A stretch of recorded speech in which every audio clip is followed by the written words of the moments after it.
తెల్లని పాలధారలల్ల పల్లె తెల్లారుతుంటదిరా గుళ్ళోని గంటలు కాడెట్ల మెడలోన జంటగా మోగుతూ ఉంటాయిరా నాగలి భుజాన పెట్టుకుంటే దోస్తులు చెయ్యేసినట్టేరా కొట్టు గోదా పక్కన ఉంటే కొండంత బలగం ఉన్నట్టురా చల్లగాలి మోసుకొచ్చేరా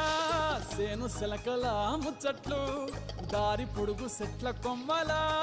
రాలుతున్న పూల సప్పట్లు గట్టి మోపులు కాల్వ గట్టులు చెమట సుక్కల్లో తడిసిన ఈ మట్టి గంధాల ఊరు పల్లెటూరు దీని తీరే అమ్మ తీరు రంగులోన దాసి పెట్టి